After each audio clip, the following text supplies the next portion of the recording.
বড্ড বাড়াবাড়ি হয়ে যাচ্ছে নাকি? কি তখন থেকে 7-5 ভাবছো? আমায় কি পাগল পেয়েছো? এই যে ধরনের কথাগুলো, এগুলো ইংলিশে কিভাবে বলা যায়? আজকের আলোচনার বিষয় হলো সেটাই। তোমরা জানো যে আমি দৈনন্দিন জীবনে যে বাংলা লাইনগুলো আমরা বলে থাকি সেগুলো ইংলিশে কিভাবে বলতে পারি, সেই বিশেষ ফরম্যাট নিয়ে আলোচনা করার জন্য একটা ভিডিও সিরিজ আমি কন্টিনিউ করছি। আজকে সেই ভিডিও সিরিজের 10 নম্বর ভিডিও। তাই আজকে দেখে নাও এরকম ধরনের কিছু ইন্টারেস্টিং বেঙ্গলি লাইনসের ইংলিশে কিভাবে বলা যেতে পারে, তার বিশেষ কিছু ফরম্যাটস। এর মাধ্যমে দৈনন্দিন জীবনে লাইন ইংলিশে বানানো অনেক সহজ হয়ে যাবে। কি বলা হয়েছে? আমায় কি পাগল পেয়েছো, মানে তোমার কি মনে হয় আমি পাগল, এরকম সেন্সে কি বলবে? তখন বলো do you think I am crazy, do you think I am crazy, do you think I am crazy, do you think মানে তোমার কি মনে হয় আমি পাগল, I am crazy, do you think I am crazy. হলো? তারপরে কি তখন থেকে 7-5 ভাবছো? 7-5 ভাবা, 7-5 ভাবা মানে বিভিন্ন রকমের চিন্তা করা, অনেক চিন্তা করা। তো এক কথায় আমরা ওভার থিঙ্ক কথাটাকে বলতে পারি, অথবা ব্রুড ওভার এটাকেও ব্যবহার করতে পারো, ব্রুড ওভার। তাহলে লাইনটা আমরা এইভাবে বলবো। খেয়াল করে দেখো টেন্সটা এখানে যেটা আছে, যে তখন থেকে 7-5 ভাবছো মানে কাজটা একটা নির্দিষ্ট সময়কাল থেকে শুরু হয়ে চলছে, এরকম সেন্স অনুযায়ী আমরা বলতে পারি প্রেজেন্ট পারফেক্ট কন্টিনিউয়াস টেন্সে। তাহলে লাইনটা এইভাবে বলবো যে কি তখন থেকে তুমি 7-5 ভাবছো, তো what have you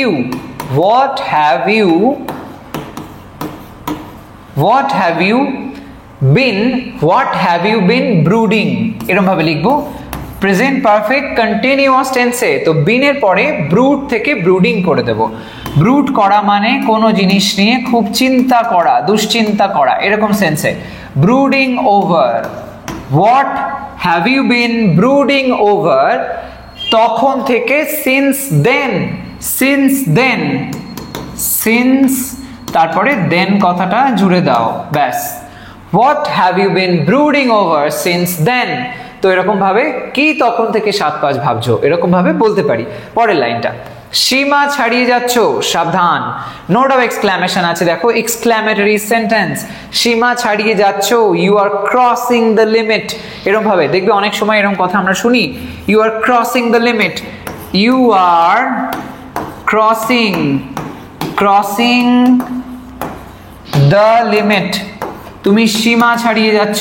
বা যদি বলো তুমি তোমার সীমা ছাড়িয়ে যাচ্ছ, you are crossing your limit, এরকম ভাবে বলতে পারো।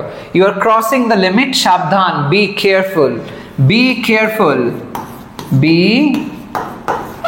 কেয়ারফুল। পরেরটা, বড্ড বাড়াবাড়ি হয়ে যাচ্ছে নাকি, বড্ড বাড়াবাড়ি হয়ে যাচ্ছে নাকি। এই যে বাড়াবাড়ি হয়ে যাওয়া, এই সেন্সে এক কথায় বলতে পারো ওভারবোর্ড। ওকে, ওভারবোর্ড মানে অতিরিক্ত কিছু করে ফেলা, টু মাচ করে ফেলা, এরকম সেন্সে ওভারবোর্ড। তো লাইনটা আমরা এইভাবে বলতে পারি, বড্ড বাড়াবাড়ি হয়ে যাচ্ছে নাকি। তো এটা ইয়েস নো কোয়েশ্চেন ফরম্যাট অনুযায়ী হবে, তো সেই অর্থে লিখবো। তো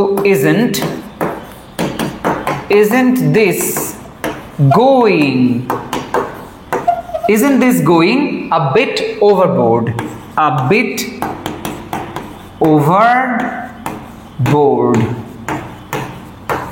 হলো?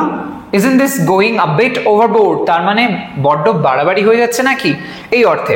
এরপর নেক্সট লাইনটা দেখো কি বলছে, এড়ে তর্ক করছিস কেন।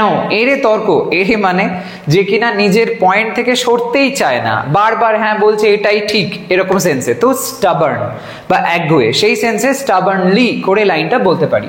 আর তর্ক করা সেন্সে আর্গিউ শব্দটা ব্যবহার করব আমরা। তো সেই অর্থে লাইনটা আমরা এরকম ভাবে বলবো, প্রেজেন্ট কন্টিনিউয়াস অ্যাপ্লাই করে। এড়ে তর্ক করছিস কেন, কেন সেন্সে লিখবো ওয়াই, তারপরে লিখবো R U, why are you arguing, okay, why are you arguing stubbornly, STUBBORNLY,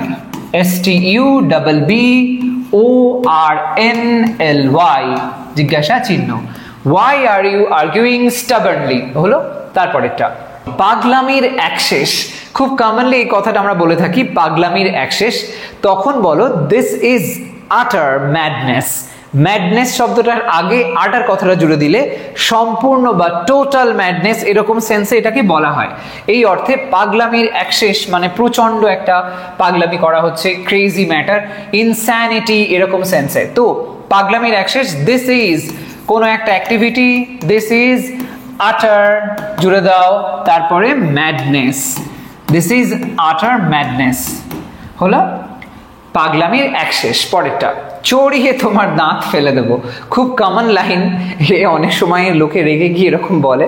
তো চড়িয়ে তোমার দাঁত ফেলে দেবো, এখানে দুটো বিষয় আসছে, দুটো অ্যাক্টিভিটি আসছে। একটা হচ্ছে প্রথমত চড় মারা, দ্বিতীয়ত হচ্ছে দাঁত ফেলে দেওয়া। তো এই সেন্সে লাইনে আমরা দুটো সিচুয়েশনকে লিখবো।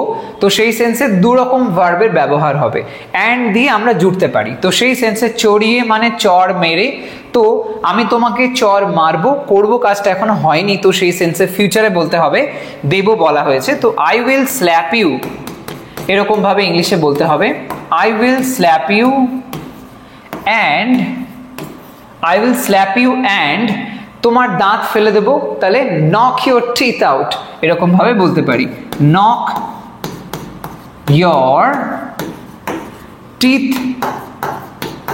আউট হলো, and knock your teeth out. তো এখানে তোমরা দেখতে পেলে যে দুটো সেকশন আসলো, একটা হচ্ছে স্ল্যাপ করার ব্যাপার আসছে, আর একটা হচ্ছে নক ইউর টিথ আউট, দুটো বিষয় বোঝানো হলো, অ্যান্ড দিয়ে জোড়া হয়েছে। এখানে টিথের জায়গায় যদি টুথ বলো তাহলে খুব একটা অসুবিধা নেই, কিন্তু ইউজুয়ালি যখন এরকম কথা বলা হয় তার মানে আর কি ওই অনেকগুলো দাঁত ফেলে দেওয়ার কথা বলা হচ্ছে, সেই সেন্সে প্লুরাল ফর্ম ইউজ করে টিথ বলা হয়েছে।